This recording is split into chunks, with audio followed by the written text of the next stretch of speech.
April 2015 was the most earliest email exchange that I could find with my guest today.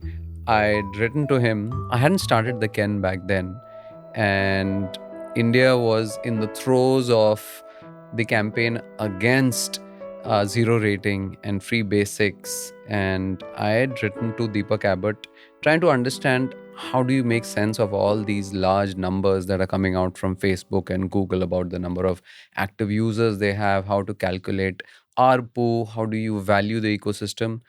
Because Deepak used to do these elaborate posts filled with data on all the tech ecosystems and explain insightfully what they really meant. That was April 2015.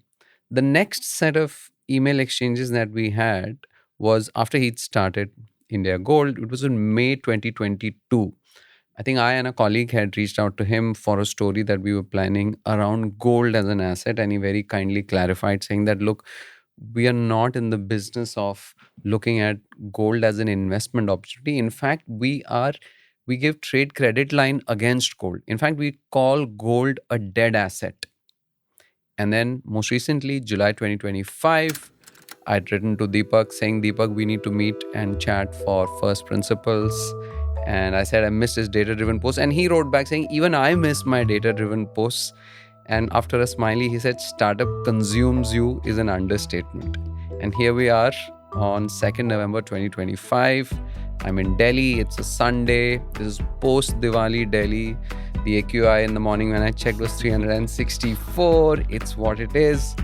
Welcome, Deepak Abbot, to First Principles. Thanks, Rohin. So lovely to have you.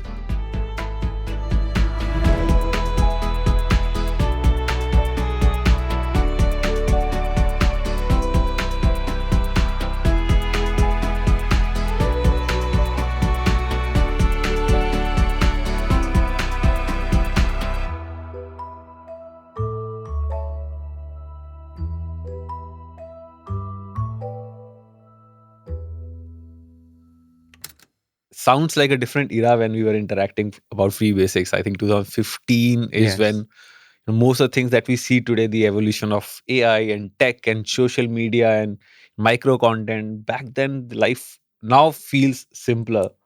We are fighting about things which, I think no one will realize today that what we fought about back Yeah. then.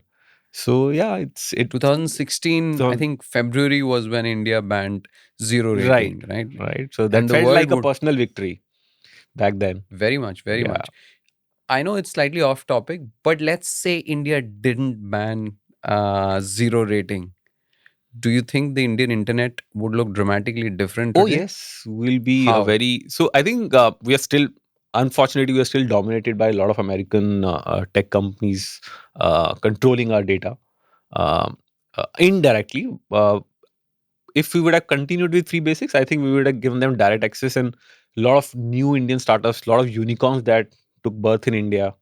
I think some of them wouldn't have come about. I think that's one change that we saw, that most of the big startups that you see today, they all took birth after 2015-16. So I would attribute some part of it to getting control of our own internet, letting users decide what they want to see, browse, or use their phone for. But like I said, even though all large tech products we're still consuming are American, but at least we've kept some of the core fundamentals of internet with us. So that's, like, I would say, a partial victory I for fully us. agree. And for those of you who are wondering, zero rating was an attempt to get telcos, or it was an attempt where telcos could allow some apps and services to consume zero data for you in return for obviously those products and services paying telcos to do so. So the very real fear back then in 2015 was that, let's say,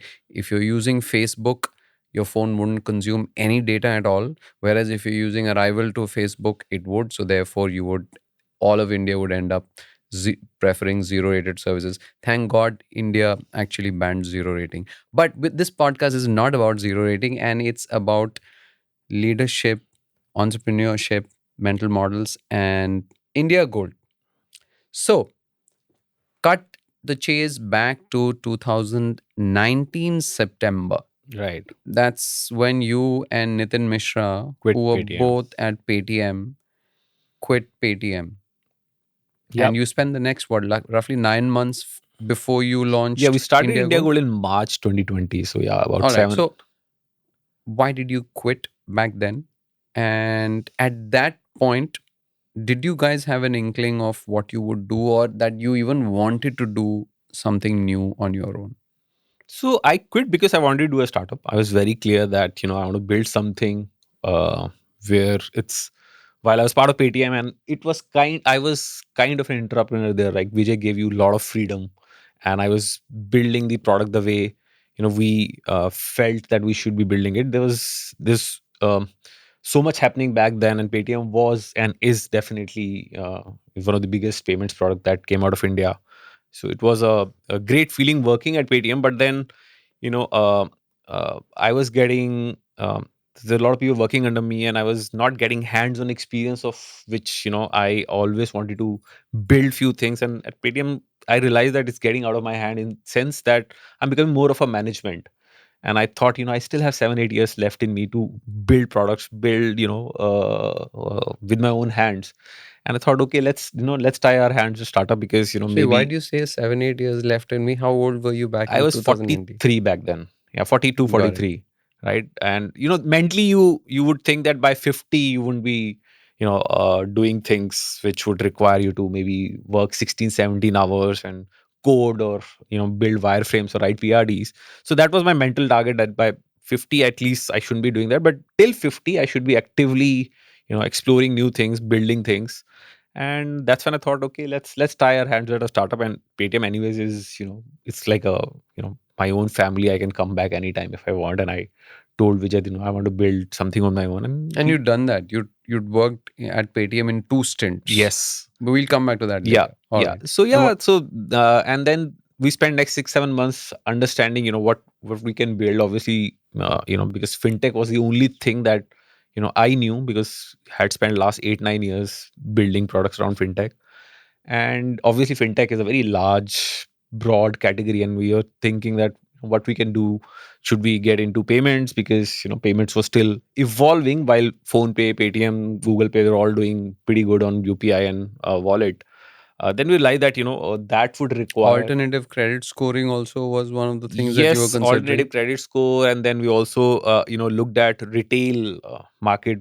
Can we do something on the quick commerce? Not quick, we didn't call it quick commerce back then, but local commerce. And can we build some software for the retail industry? So thought of a lot So of a lot of these, the direction that you're going, were these all largely top down market potential driven? yes, we're looking at a large. See, Got it. working at Paytm taught you one thing, that look at a very, very large problem, right? And then you can figure out your vertical within that and go deep. But at least look at a market which is pretty big, so that at least when if you are able to make a product which can have some impact, you'll be able to see the real impact of it, right? So that's why I think retail, which was a 20 30 billion dollar market, and of course payments we all knew was a big market. And then alternate score for credit, because credit anyways is has always been a big market. It's still a very huge potential left. So we explored all that, and then we zeroed in on lending as a core product. But we realized that even back then, 6 years back, there were a lot of fintechs, a lot of NBFCs, a lot of startups which are doing B2C lending, and that too mostly unsecured. Thought we can build yet another company and make it more efficient. Maybe look at the white spaces within lending. And that's when we realized that in unsecured, because of a lot of infrastructure that was readily available, because of account aggregator and all the tools that public APIs that were available, we thought we didn't feel that we can build something innovative there. And There that was wasn't my enough space, or there was enough inefficiency that you could I capture. Is mean, that it? in no, no, in unsecured, we felt that there are less inefficiencies. It's only maybe you can optimize on maybe credit underwriting, maybe you can build a better distribution, but real innovation we felt back then was not really possible as far as my thinking was involved. And that's when we, stumbled upon this opportunity about gold. And gold, anyways, back then was not very, very big in terms of people talking about it, right? There were only large NBFCs, incumbents, who are doing gold Or at loans. least the classic tech startups or VC funded startups There are talking hardly any about it. VC. There's Right. only one VC funded startup back then. So, and also VCs back then, didn't really understand gold as a category, right? They always thought that gold is dying. For first 3 years of a startup, every VC used to say, "And why are you getting into a product which is, no one is going to buy gold anymore? Who buys gold? Did many My of them fam, say crypto is the future? yeah, everyone used to say that, right? And a lot of VC says that my family has not bought gold in the last 7 8 years, and I don't see anyone buying gold. We used to get that And very often. isn't that the classic trap? I'm surprised VCs are making it. Whenever someone says that I don't do something, therefore the market does not exist for that, isn't that the In fact, worst before trap to fall before into? before this, when we were pitching our retail solutions to some of the VCs, and one VC we met, and it was about delivering groceries, local commerce, and that VC said, and the idea was to promote the local retailer. VC said, but Big Basket has taken over the market. I mean, 100% of the deliveries in Bangalore at least are happening through Big Basket. Why are you working for these grocery retailers? They are anyways dead. I said, they've just captured 0.5% of the market. Even when today, when we have Zepto, Blinkit, and Swiggy doing that, only about 11 12% of the grocery market has been captured, right? I mean, 88 or maybe 85% is still offline. But back then, they thought that, 100% of the market has moved online. So they live in that bubble, and, they think that whatever happening in Indranagar or Koramangala, that's where, the world is heading. I mean, it's true in some categories that, all the innovations come from those two hubs, so I wouldn't deny that. But that doesn't mean that, everything that is happening there is being replicated all over Right. India. So yeah, we used to hear that a lot. And gold was not a favorite of VCs. And in fact, I remember, a lot of VCs dissuading me, saying, why are you wasting your time building something that's like a very old economy product? uh, and that's when we realize that we are not looking at gold as a category or a product where, we give plain simple gold loans. We are looking at monetizing the gold that exists in India. It's a different way of thinking. While the go to market is still giving loans to the customer, but we want to see that how this asset, which is like $1 trillion. I want to make that point because I was just before this episode, I was trying to figure out what are India's gold reserves. So, India's most recent gold reserves are 880 tons. That's India as a country, as in Country. the Indian government and the Yes. Indian taxpayer, who you want to call it, has 880 tons. But I don't know how accurate this is. Indians, which is basically all Indians put together, have about 25,000 to Yes. 27,000 tons That's fairly of accurate. gold, Yeah. which That's is about, worth $2 trillion. yeah, about 1.5 trillion dollars. So Yeah. it's like orders of magnitude higher than what the Indian government has. Yeah. And I think And the the interesting part is that in IMA, Center for Gold Management, they have done this study that it's fairly well distributed. So it's not that top 1% has all the gold. In fact, we used to hear that a lot, that, only rich people have gold. But in India, literally about 280 to 300 households, they have some form of gold with them. So it's quite well distributed. Yes, the average quantity may be about 20 22 grams, which in today's value is a lot. But this is not an asset which is only, with handful of would you Indians. agree with my characterization that one of the things that you folks seem to be doing at India Gold is to try and build a Fort Knox for the Indian family? Yeah, that's a very good way to look at it. Yes, I think a lot of Indian families, they so where do we keep our gold, right? We generally keep it in a locker at home, and it's kind of, and I used to call it a dead asset because, Or a bank locker if you or a can bank manage to locker, get one. if you can If you afford can one, or manage afford, or or a get bank. one, even if you can Yeah. afford it, you must be able to get Yes. one, Yeah. which depends on your relationship with the bank and all of that. Very few customers in a bank can get a locker because of space constraints. So even if it is lying in bank locker or in your own Godrej Almira, it's still a dead asset. It's doing nothing for you, right? For example, let's say if you buy a villa in Goa and you go there twice a year, 15 days, and then lock the house, it's not sensible, right? I mean, you would look at monetizing it, you would look at renting it out. I mean, that's seen as a sensible move. Why not apply the same logic for your gold? India needs credit, and 88% of Indians are self-employed. Most of them are not eligible for formal credit. You have an asset which is lying in your locker. You just need to shift the locker. It's a mindset, right? It's lying in locker A. You need to put it in locker B. Against that, you get a working capital, right? And that working capital is going to help you in your business. The same thing, renting your house out if it is empty.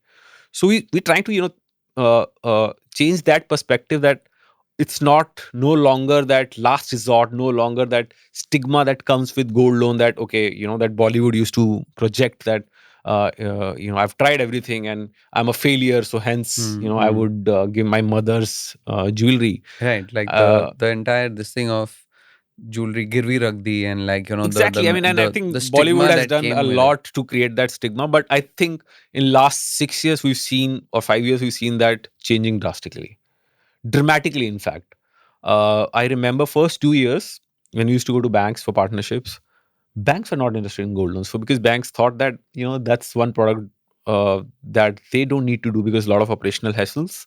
NBFCs were killing it. Muthoot, Manapuram, IFL, they were making it big, but banks, including big banks like HDFC, ICICI, they say, yeah, we'll do it to meet our PSL, which is priority sector lending quota, and that is it. I mean, for us, that's not a So it's like a product. checkbox activity there, like That's not a we'll. product, and PSL will give them benefits on their cash raise from RBI. So they were not really excited about this asset class. And then came 2023, 22, when the tightening on unsecured happened. RBI was very, very worried about the way unsecured was growing. It was growing at the rate of about 35-40%, and that makes RBI really nervous. And banks were also seeing some stress because they were getting early signals. And that's when they woke up to gold loans. They're saying, okay, they need to balance their portfolio. That way, we need to balance a portfolio by having multiple instrument. They realize that gold loan is something that could be a good leveler. And 2023 is when everyone, including SBI, HDFC, ICICI, and all big banks, South banks were anyways doing gold loans, banks based in north and west, they realize the importance of it. And today, from 12% market share that banks had of gold loan back in 2022, it's close to about 37-38%. Hmm. So they are Who are they accelerating. eating this from? From smaller players? Is the pie growing? What's The happening? pie is growing for sure. And yes, Because between Manappuram and Muthoot. Muthoot, I think they have what, like 50-60% of the overall market for gold So loans? Manapuram, Muthoot would have about 30% of the market. Got it. Manapuram another 12-13%, Got IFL it. About another 40. 10%. Got it. And then there are a lot of smaller players. Got it. So while they are getting some from NBFCs, but the unorganized market is twice the size of organized. So every player, including NBFCs and banks, they are attracting a lot from unorganized. That's one source. And of course, So people are it's getting moving formalized and from consolidating. NBFCs, which are slightly expensive for some of the customers, to banks. And since banks are actively pushing it, people are also realizing that, oh, banks also do offer gold loans. And there are a lot of people who are new to credit or new to product are first going to banks, because they anyways used to walk into bank branch, and when they now see a banner outside most of the branches, then they realize, okay, banks can also do that, because earlier they thought that they had to go to Muthoot and Manapuram, which most people were not comfortable going. So yeah, it's a combination of both: new to product, new to market, people moving from NBFC to banks, unorganized moving to organized. So all this led to this growth that we've seen in the last 2 years. Interesting. The just to go back, the reason I said that India Gold reminds me of, it's trying to create like a Fort Knox for the average Indian family, was because Fort Knox is of course where a significant part of the US gold reserve is stored, and not Right. just the US gold reserve, but from various countries around the world. Where the gold reserve is, it's called the gold reserve, interestingly, because gold should ideally, I was trying to compare an Indian average Indian family to a government, Mm-hmm. let's say a Germany or a US. Okay. These governments also have gold, Right. but their gold is not a dead asset, Right. because that gold reserve is used to guarantee their debt. So it's actually a productive asset for Exactly. countries. So the Exactly. reason why I called you guys, or at least what you're trying to do, the Fort Knox, is because you're also in some senses saying, hey, you also have this gold, and instead of just having it in your Godrej Almira, treat it like a gold reserve, or build your own credit score. So for example, if you look at which is what happens, by the way, with countries also. exactly. Countries have scores based on what their forex reserves are, how much of gold reserves they have, etc. But sorry, please So complete your point about. if you look at Indian working age population, about roughly 600-700 million, right? 500 million would be having some sort of a bureau score. I mean, either a thin file or no file, but at least they'll be part of bureau score. But only about 250 million are actually eligible for some form of credit, because most of them are not eligible because either they do not have regular incomes, the credit scores are very low, uh, or they've done some defaults in the past where banks and some big NBFCs are not able to give them credit, so they go to unsecured. So it's not that they are not taking credit, it's just that they're going to unsecured because their credit score today doesn't allow them to go to a formal institution.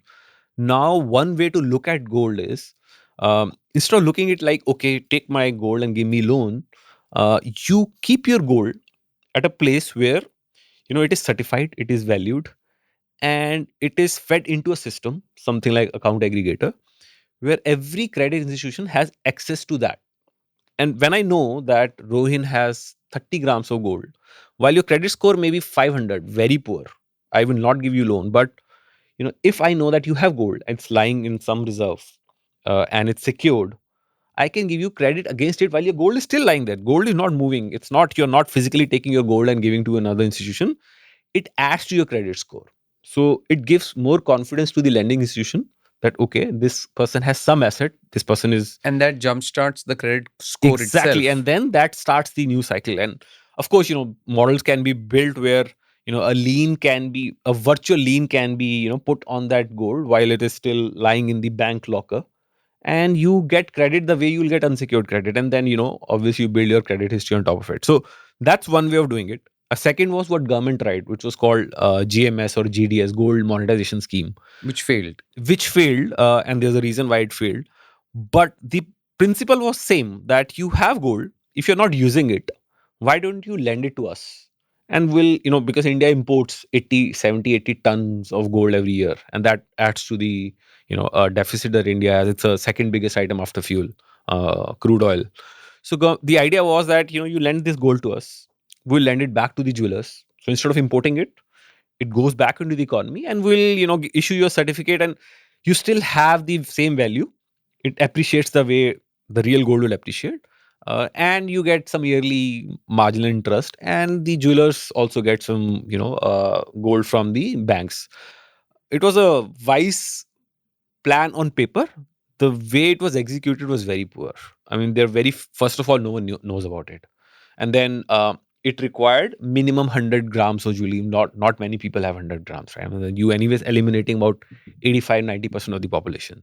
And second is very And I'm poorly. guessing that once you eliminate 90% of the population, the 10% may be You like, are why should eliminating I give people who it? actually need credit, Exactly. right? That those people will be the richer people will be like, Yeah. why should I even And even if participate in I'm them? slightly richer and I don't need the jewelry, and I can use that for creating just gold in my portfolio, there are very few centers where I could go and actually do that.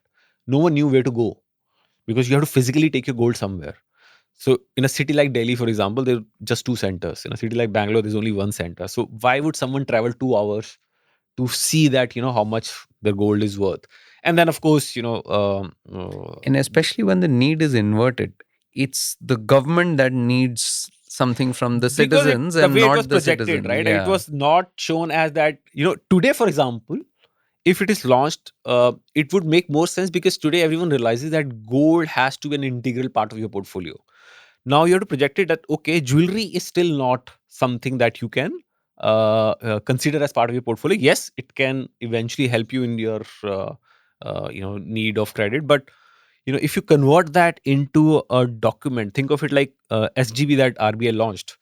Now instead of taking RBI's SGB, you convert your own physical Was gold it a into sovereign gold bond? sovereign gold bonds. You convert your own physical gold into a gold bond. So it is appreciating the way, anyways, gold is appreciating. It is also, because you don't have the burden of carrying the physical gold, it's a lot more secure.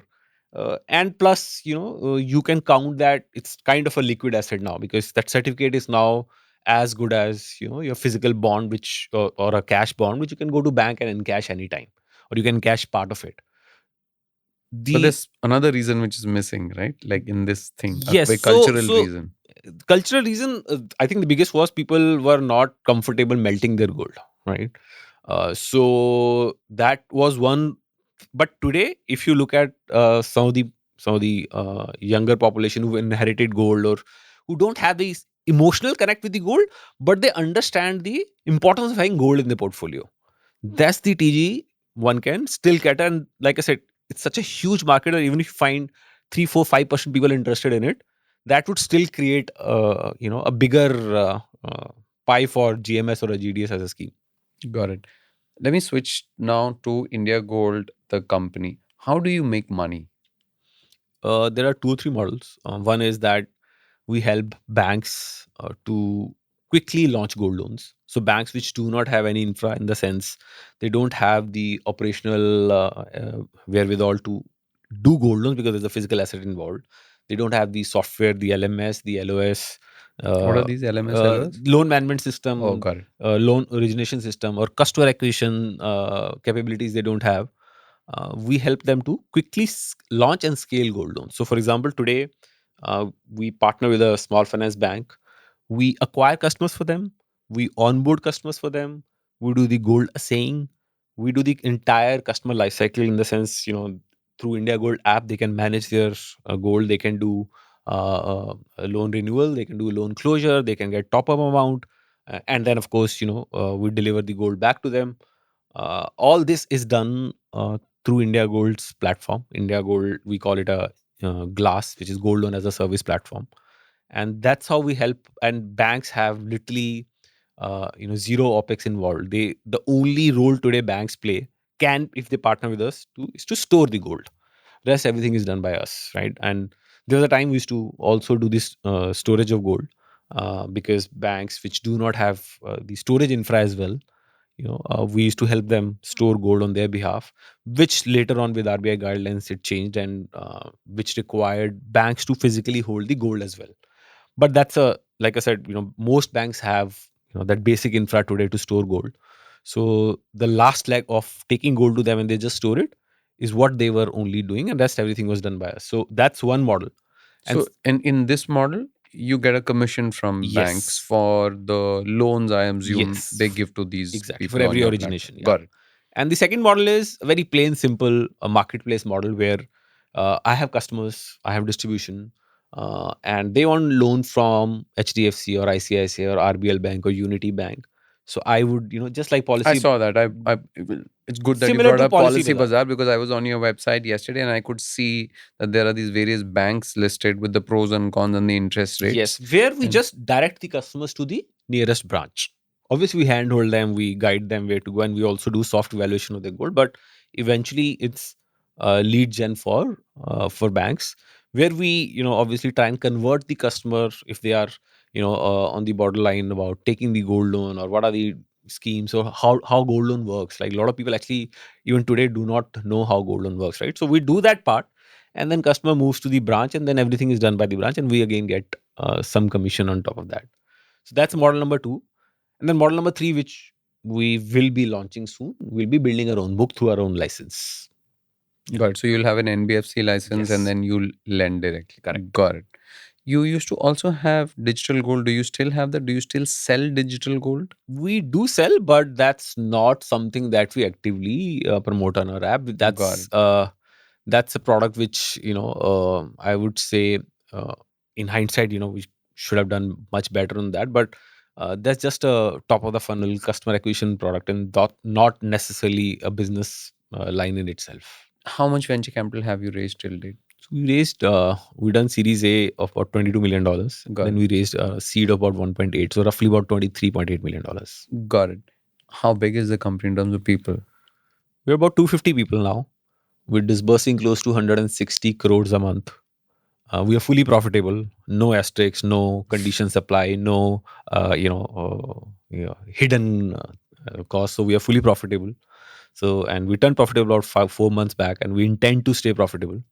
So that's one achievement we're very proud of. That with just Series A, we could reach a stage where we are not dependent on external capital. Yes, we will obviously raise new capital, because like I said, for the third line of business, which is our own NBFC, will require capital, and we have plans to build a large AUM. So we'll be seeking that external capital again. But as of today, we are How many quite cities do you operate in? 8 cities. We are all okay. We are a tier one player. We don't have any presence in tier three, tier four yet. And these 8 cities are also, as I understand, mostly in North India or North to Central India, or So have you okay, expanded to South India? 60% of our business comes from South India. Just two cities, Hyderabad and Chennai. Did this change? Because Yes. early. So we started in Delhi. It was mostly it was a proof of concept, because Delhi is where we are based and Right, it's right. easier to monitor. But then we realized that the real market is in south of India. It's less Even though difficult. it's more competitive and it has all It the is more giants competitive, like but I think Manappuram and one thing we etc. realized, that the three factors that were very important, that it's, first of all, you don't need to explain what gold loan is. Second is easier to sell, because they either are existing to product, or in their circle someone has taken a gold loan, and there's less stigma attached to it, versus north, which is very influenced by Bollywood, north and west. So these three factors really pushed us to really look deeply into southern cities. So Hyderabad is Chennai, where we get most of our business, and we continue to expand there. While north, we have 5 cities. We have Delhi, we have Lucknow, we have Indore, we have Meerut. And in Delhi, when I say Delhi, it's Gurgaon, Faridabad, Ghaziabad, Noida, and all that. And in west, we have Bombay and Pune.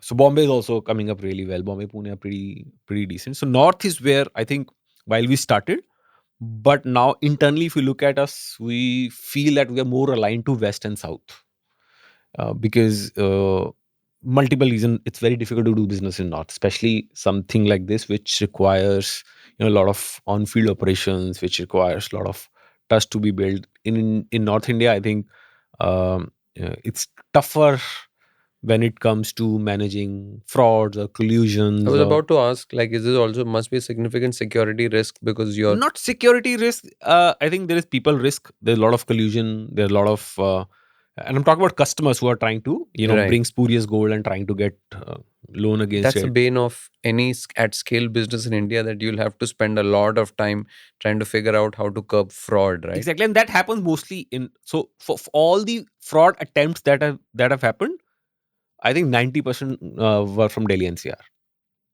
But the reason why we are able to manage our portfolio so nicely, where 0% credit losses, because all the learnings, all the wrong things that could have happened to us in Delhi. So you stress test your Yes. So product. let's say, in hindsight, if we were launched in Hyderabad or Chennai or Bangalore, which are much safer cities, we would have made a lot of mistakes in those regions, because we may not be fully prepared. But with Delhi, 1.5 years, when we only did Delhi, at least 10 or 12 different instances where it caught us off guard.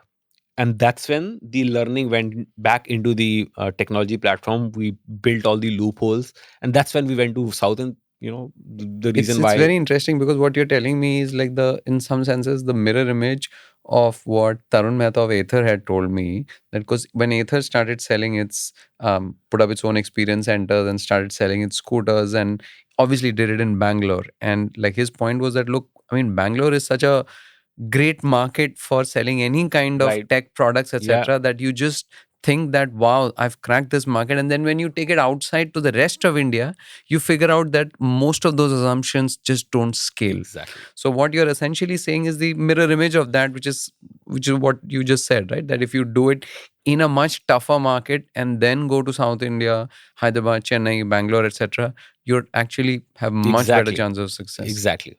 Yeah, because the underwriting engine that we built is built keeping in mind the frauds and collusion, and the kind of customer that North India has. Now, no offense to North Indian, I'm also a North Indian, so I mean, they are hustlers, so they try and find new ways to make money.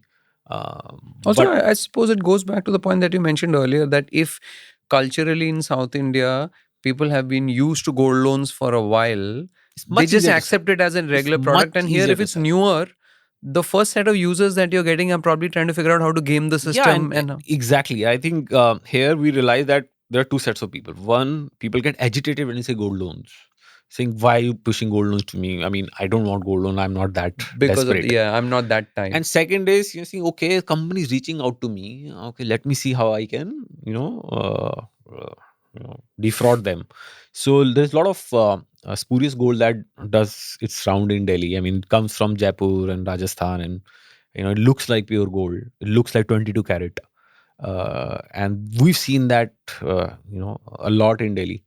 So, and another reason why we prefer South is that in Delhi, even if it is genuine gold, let's say 20 carat, 21 carat, it's very ornamental.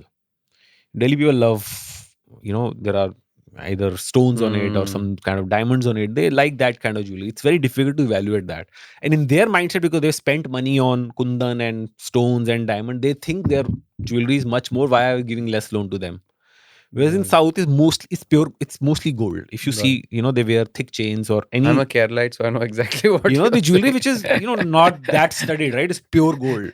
It's easier to Right. evaluate, and they also get good value out of it. So that So there's so also many interesting things that are like, flowing into this cultural differences exactly. between North and That's what I'm saying. South. Everyone says India. India is not a one country. I mean, there's so many Indias in it, and you have to have local team who understands the the local demographic, local culture, the behavior of the customers. Sitting in Delhi, we couldn't have done Hyderabad and Chennai. We just have great teams on ground there, who are from that region, who are experienced in running gold loans, and they are the ones who are responsible for building a successful business there. So it's important to when you building for a large country like India, consider each region as an independent subsidiary. Hire a kind of a head of city and then build team, or let that person to build their own team, because that's how you will be able to get people who are more closer to the ground. In many ways, wasn't that how, for instance, an Uber or a Zomato Exactly. or a We Swiggy, actually etc., followed the Uber rollout cycle. We used to go to city and then the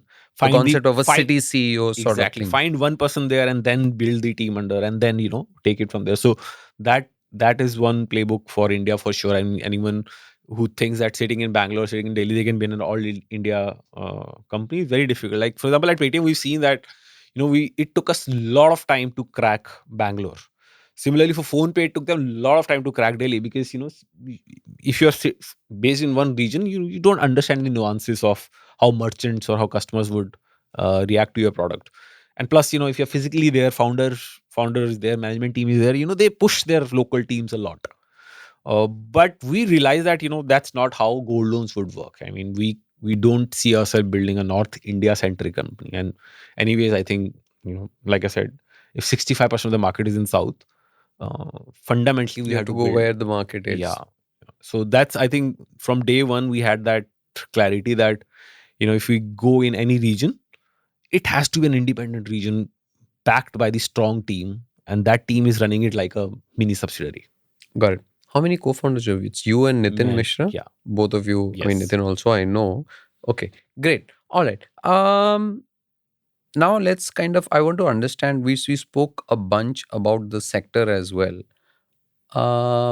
Help me understand what are some of the lesser known or counterintuitive things that you've learned about gold and gold loans recently by just talking to your customers.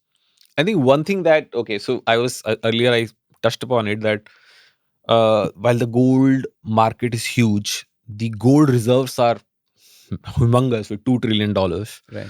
Uh, if 880 tons versus some and 25,000 25,000 tons. tons, right? One thing we realize that not everyone looks at gold the same way, right? While we spoke about stigma, we spoke about north versus south, but forget the regions, forget stigma, forget everything else that I spoke about, the ornamental part of jewelry and pure gold, 20 karat gold. There's a category of users in India, when we talk about self-employed, who are always in need of credit, who are always in need of working capital. Right now, working capital is something that you ask any shopkeeper, any factory guy, anyone who's trading, uh, you give them any amount of money, they will take it. And most of them are Because they can use it to turn around yeah, because and they grow they have faster. the maths in their mind that Yeah, okay, every extra amount of money they can turn around 10% a month, right? got And it. that's how they think about more money. So if they want to increase their business, they want more cash. That's how they turn around. And they are over leveraged. They have taken personal loans, they have taken business loan, they've taken all kind of OD credit that they could. And I'm talking about, these are people who are, around GST threshold, doing about 50, 60, 70, 80 lakhs of turnover. But their take home is very less because, most of the money is being rotated. They may be taking home about 10, 12 lakhs a year, which is, at their scale, it's not very big. So they are the ones who are now looking at gold very differently. For them now, gold is like a working capital. You know, they know that in their family there'll be three or four functions in a year, and that's when they would actually need the jewelry. When they don't need the jewelry, the product that I spoke about earlier, they keep it in a locker and they take credit line against it. For them, this is working capital, and then they are securing their gold because they're getting insurance against it. And this working capital is, and the way gold loans are structured, is working capital actually helping them to generate more money. So, for example, for a personal loan, you end up paying EMI, which is your principal plus interest every month. Now, it doesn't suit most of the self-employed because their billing cycles are very long, 90 days, sometimes 120 days. But in gold loan, you don't pay principal every month. So, if you've taken a gold loan about 5 lakh rupees, you only, instead of paying maybe 60 70,000 a month, you just pay 5,000 rupees a month. That's it. You only pay the interest part. And that's easy for these guys to pay because they know that So after. the tenure gets extended then. No. So here, because you don't need to pay principal every month, Right. you only pay principal at the end. So when the billing Oh, cycle so is it's over, like, got it. after 120 days, they will get the cash. They will then take their gold back. Or sometimes they said, okay, you keep the gold with you, And create a new cycle. create a new cycle. And when I need, let's say I have a function in the family, and if I have 10 items with you, I may only need two or three. So we have this concept of part release.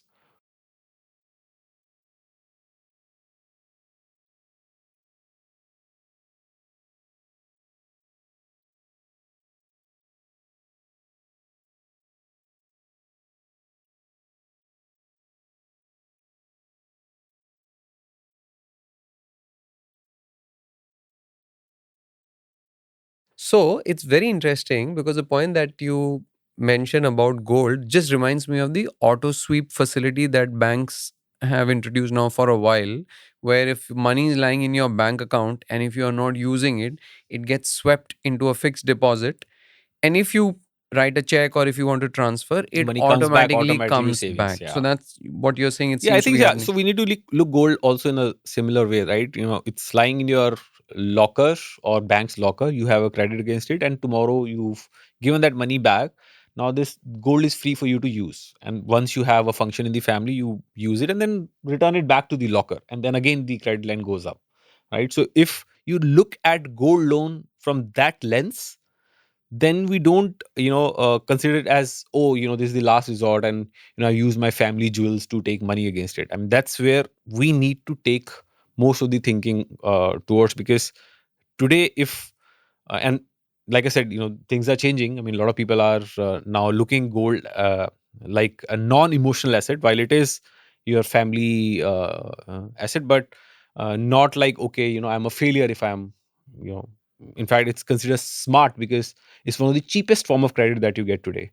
Like, for example, SBI would give you gold loan at about 10% a year, which is the lowest one can get. I mean, personal loan, the lowest that you can get, even if your score is about Like, what are home loans right at? seven and a half Oh, percent. yeah. So it's Yeah, like very pretty much very close close to to like that. So it's home. yeah, it's the second cheapest after home loan, right? I mean, that's because the asset is secured and banks, they are balancing their portfolio, so they don't mind giving loan about 10%. Obviously, that's an outlier because banks really give loan to. They have a lot of conditions which they have to meet. For example, they have very stricter KYC norms. They give very low LTV. So RBI has this rule that for every That's loan to value. loan to value, that for 100 rupee of gold, only about 75 rupees of loan can be given. With the new guidelines, they've taken it to 85 rupees only for loan less than 2.5 lakhs. But a loan higher than 2.5 lakhs, you can only give 75 rupees. But most of the banks, Similar concepts exist around home loans also, yeah, where home like loan, some typically the banks home. can go up to 85% Right, but as well. usually you It is never get same, at you never 100%, get right, for 100%. any secured asset. But most of the banks, all be it private bank or public sector banks, they give about 55%.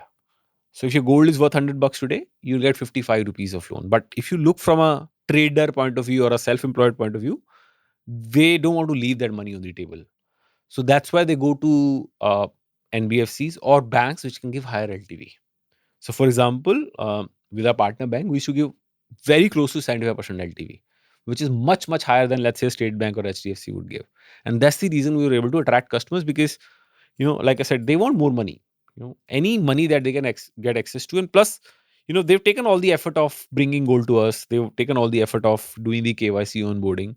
Now for 100 rupee of gold, if they're getting 55 versus 75, the choice is that they'll go for 75 even if the ROI is higher, because for them, incremental increase in ROI doesn't really matter, because that 20% extra that they're getting, they'll be able to rotate 8 or 9 times and they'll be able to make a lot more money. So that's how most of the self-employed traders are thinking about it, and we are only catering to that segment at India Gold, because we realize that India Gold is not a brand, or we cannot hire Shah Rukh Khan or Amitabh Bachchan or Mohan Lal like Muthoot does and tell people gold loan अच्छे हैं. They do this campaign, gold loan अच्छे हैं. While it's good for them to do it because they are expanding the market, but we realize that with the kind of money that we've raised and the kind of frugality that we have in our company, we can't run those brand campaigns.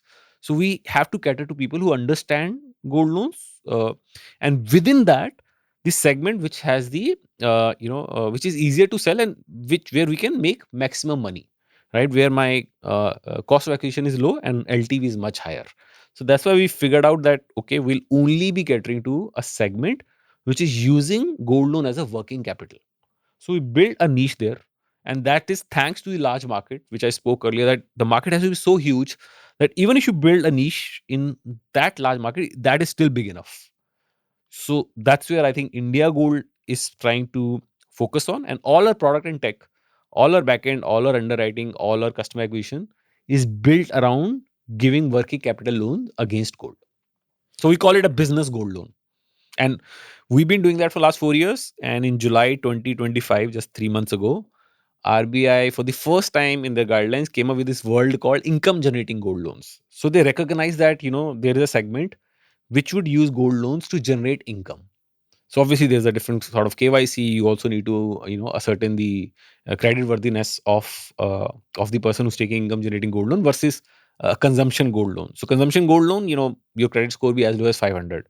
But for income generating gold loan, we need to see, some sort of credit rating. Where do you stay? What kind of business you do? Your GST filing, some bit of credit underwriting, but Right. it can unlock a lot more cash for you.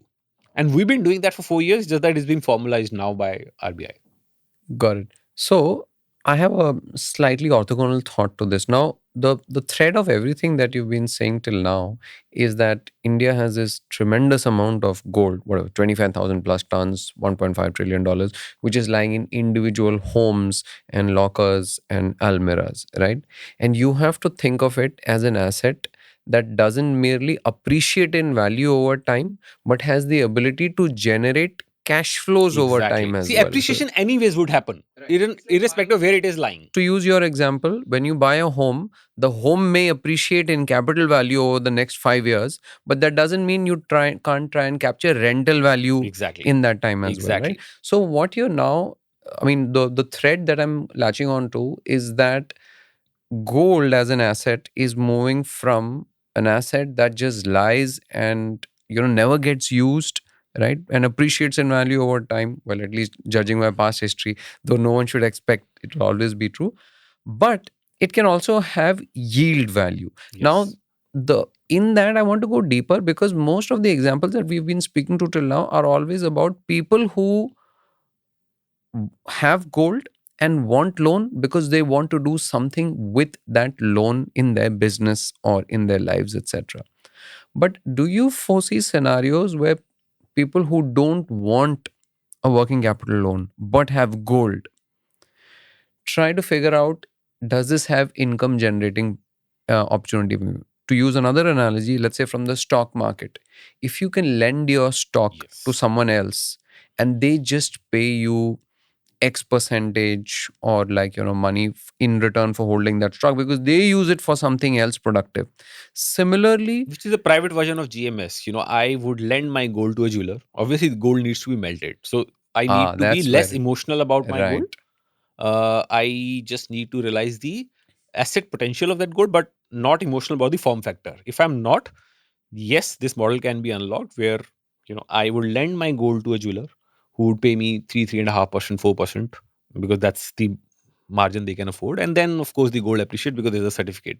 The reason why government also tried something like that was obviously their objective was to reduce the import of gold. But from an individual, like I said, government looked at it from their own point of view. But from an individual point of view, this is where I make money every year of an asset which is anyways appreciating. Got it. Yeah. So, but yeah, like I said, it needs to be done in while I would look at it like a where UPI was done, where there's one entity which is while may look like a semi government entity but has a support of government, and then obviously educates people, onboard lot of merchants, onboard lot of banks, onboard lot of centers who can do that, and then democratize it and make it easier for people to understand that something like this works. There will be enough Because this population. looks like a trend now. I mean, everything that you've been saying, it looks, if you take a long view of it, it just looks like India and Indians are gradually and maybe at different rates based on whether they're in South India or North India, inevitably coming to the conclusion that gold can be used productively and Especially not in be. last 1 year when gold has appreciated 50% or 60%, people are suddenly realizing, oh, I also have gold. What can I do with it? Right, At right. least that Because, question is coming in their mind that, oh, what can I do something with my gold that I have? What is something that obviously, like I said, as a small player or a big player or government, they have to educate them. got it, But yes, there are opportunities. Like, for example, even if there's no direct way to monetize it, can I build my credit score using my gold, right? And then got it. using that credit score, get a better home loan rates, or get a personal loan, or get a credit card. At least a product that I'm desirous of. Like credit card is again one product which most people don't get because they don't have the Is credit that history. something you folks were planning to launch as well? A So gold we've back done credit? that What is that? A gold back credit so card? it's a Again, it's gold like backed the credit same. card. So you keep your gold with us, and you against that you get a credit card of the amount that you have gold worth. 75% of it is given as a credit limit. So yeah, I mean these are for people. It's again same as FD backed credit card, right? People who can't get credit card directly. That's one way of taking credit. Like that's OD against gold or credit card against gold. These are alternate products which people are anyways desirous of. So this is this is the wave that we'll see, where people are now exploring that okay, gold is something that they own, and it has appreciated. Now suddenly they have one asset with them which can enable couple of products that they never thought were possible. Got it. All right. I want to switch to you and how you came about to being an entrepreneur.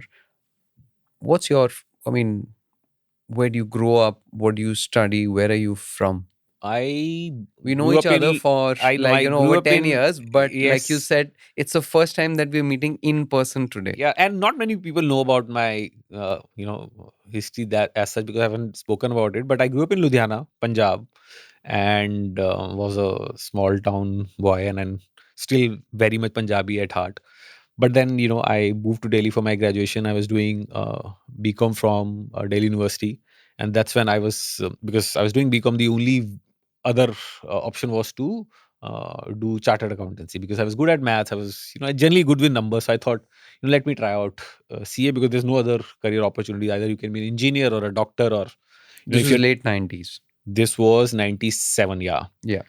So I thought, okay, let me do CA. And, I was doing pretty okay there. I was clearing all my exams one by one. I started with CA Foundation. I didn't wait for my graduation. So I was doing while I was getting graduated. Cleared Inter 1, Inter 2. I was clearing exams. But then the computer bug bit me. My mother, she used to work in a bank. And in their bank, they had a scheme where they would give 0% loan to employees for buying computers, and she just casually mentioned, "Yeah, let's buy one." So in 1997, I bought, or 96, I bought my first computer, and that is the time when VSNL launched home internet in India. It was called a shell account, and I said, "Okay, let me try what this internet is." So I applied, and I they were only giving 15,000 connections, and I got it. And then I started using internet in 1996, and that's when I realized that why am I wasting time studying this CA? There's a lot more that can be done. And I started building websites and started doing some bit of coding, and totally lost interest in studies. Somehow I did my graduation. I did pretty okay there. And CA in final two, I just dropped. I said, okay, I'll do it later. Let me first figure out if I can, build something in computers. And I used to play a lot of games and I used to build a lot of websites. And that's when I got my first job. I was, even though I didn't apply for it, but I was, there's a market in Delhi called Nehru Place. We Yes. used to sell pirated Yes, games. I've gone and like bought Yeah. PCs from there, and yeah. Yeah. So I went to a market. I was buying few games. I was, negotiating with the guy. I was trying to, bring the price down. And there was a guy who was standing next to me. And he said, "You look like you're too much into gaming. You've been buying 10 games. What kind of games do you play? Can you recommend me some good games?" So we just were chatting and said, "Okay, what do you do?" I said, "I'm right now just about to finish my graduation. I'm doing CA." He said, "Why don't you come and meet me in my office? We do something around gaming." I said, "Okay, I'll come and meet you." So I went there, and they used to import CD-ROMs, because that was the only way India was, playing game. The CD-ROM was the only way of playing. There was no internet to download games. I mean, CD-ROM for listeners is a read-only yes, media. So it yeah, was a CD which comes pre exactly. recorded with something, Correct. and then you can't like rewrite on it again. So they said, we are importing games and we want someone who can, do game testing for us, in the sense that, okay, these are the good games to import, or these are not just games, but CDs, encyclopedias, and all sort of CDs. I said, okay, this sounds interesting. So I got my first job. They were paying me 2,700 bucks. And I thought that's a very good pocket money while I do my CA and, stuff like that. But then more I started going to office daily, I realized that, okay, this is where I belong, and there's so much happening. This is the I remember future, that era. The right? magazines, the Yeah, then, internet. yeah, I used to Yeah. read computers at home. I used to read PC Quest, Data Quest, Yes, and you would uh, get CDs and those inside CDs, those. and That's that right. world was crazy. I It mean, was magical. yeah, it was magical, right? I mean, that I used to look forward to those CDs, and said, okay, I want to, continue doing this. And I didn't tell my father or anyone at home that I'm dropping out of CA, because my father really he was a banker and he wanted me to. Oh, so you both your mom and dad are Yes, bankers. yes. Got it. And they obviously wanted me to either join a bank or become a CA, because that's the only thing that they could think of. So that was the starting point. And then there was no looking back. From there, I got another job and then started doing full-time web designing for Times Internet. IndiaTimes.com. It was the, Yahoo of India back then. India Times and Rediff were the only internet Yep. companies.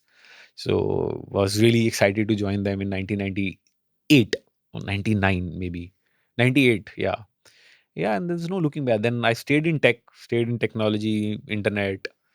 Yeah, I'm mostly done gaming and consumer products. Very interesting. So you were at Times Internet for about 4 years. Then I think you were briefly a user experience consultant I with went to Satyam. Satyam. Yeah, this was pre Satyam, went into that Right, right, scam or fraud. right. 2.5 years. Yeah, yeah. Then you were at Zapak, which was a gaming Yeah, it was company. a Reliance Entertainment's venture, the Anil Right, Ambani's Reliance. right. And yeah, for 7 years, we built games. And this was obviously, That was uh, the longest you were in an organization, yes, right? because see, gaming has, okay, gaming was very, very close to my heart. In fact, even today it's close to my heart. It's just that Don't have the time. yeah, I mean, I don't get the time. Plus, All right. If you had the time, what game would you love to play? I love sports games. I Oh, like okay. NBA, I like baseball, I like Got it. cricket, and those kind of games. I'm not much into action, even though back then I used to play all the action games. But today, if I have to play a game, I would rather play a sports game, which is much easier on my mental health. So 7 years, but it was like, I think we were far ahead of the time. We were trying to launch MMOGs, which required a lot of data, a good data connection, and that was not the time when we had broadbands at home, and uh, 3G didn't exist. 2G was also patchy. Internet was very expensive. So we tried launching gameplexes where people could come and play games. And again, the game distribution was uh, controlled by telcos. The only way you could actually make people play game was through telco portals. which also means that 60% of the revenue was used to go to telcos. In some cases, as high as 80%. So they were like the gatekeepers, kind of, Yes. similar to free basics, right? I mean, they Yes. would decide which game to push. There's So you, also the VAS era in that mobile, was the right? vast era in mobile, and that was the era where telcos really Even exploited. Paytm came up from that era itself, right? Exactly, Like, exactly. yeah, I mean, 197 used to do that, that's right? right.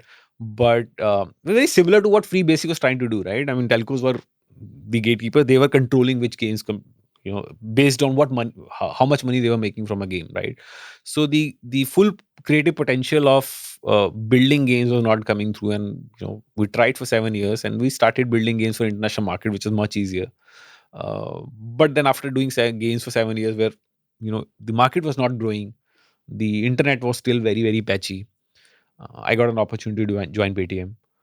Again, very early days. Paytm was just, Vijay had just coined the term Paytm. They were experimenting with mobile recharges.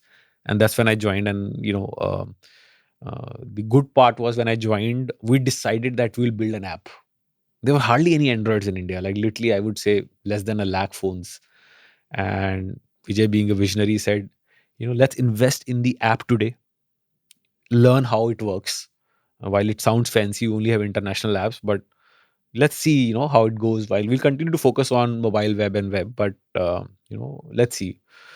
And I was very excited because I got to do something that I had never thought yet, and build apps, because I'd only built games for telcos through Java J2ME, which were very boring. I'm boring in the sense the way you would target. There's no way to go to end customers. Here it was, product. First time I was building a B2C product where you had access to customers. And the good part was, because Paytm was the first big app that came from India. Everyone supported it, from Google to Google through Play Store. And when we started advertising in Facebook, we're getting installs for about 2 rupees, 1.5 rupees CPI. What Uh, is it right now it would these be days close to 120 rupees, maybe 100 rupees easily, per right? install? Yeah, at that time it was 1.5 rupees, right? And because everyone who would see the ad, and if they had the phone, obviously they only see the ad if they had the phone. They say, "Oh, Paytm, what is this? Let me install the app." And that's where There's also a different era where people would install the app they because would install the app, they because there were weren't hardly any bombarded. apps, right? I mean, they Exactly. were like saying, "Okay, one more app. Let me try and download this." So while it was easier to acquire customers, we used it as a testing ground. We learned a lot how the behavior in app is different from mobile web or desktop web. And I think those 2 years were like a bigger than any MBA or any other learning that I would have ever done so far in my career. Very accelerated learning, and very thankful to the opportunity that I had back then. So yeah, early days, but very, very, and that's when I started writing as well, because I was so excited about doing newer things. I thought, okay, let me share this with people. Let me see the kind of feedback that I get, because I thought, because that was again the era where information was not easily available.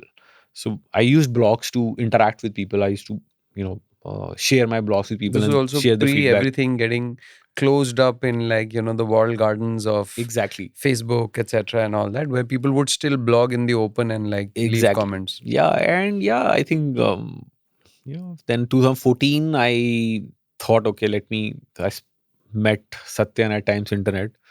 Said, why do we want to incubate something interesting, some product around again B2C product?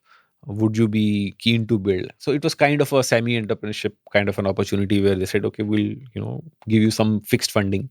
It'll be incubated 100% by Times Internet, but it'll come totally independent. And that's when I built this new app called Smart App.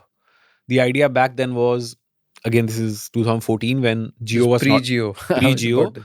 and Airtel had almost 200 prepaid plans. Vodafone had 300. Everyone had a lot of prepaid plans. No one understood how the prepaid plans would work. Some would have data, some would have SMS, some would have talk time, some data top up.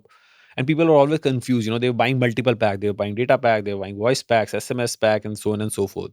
We said, we'll make it easier for you. You don't need to decide which pack you need to buy. We'll evaluate based on how many calls you make, what kind of websites you access, what kind of data you access, how many SMS you send.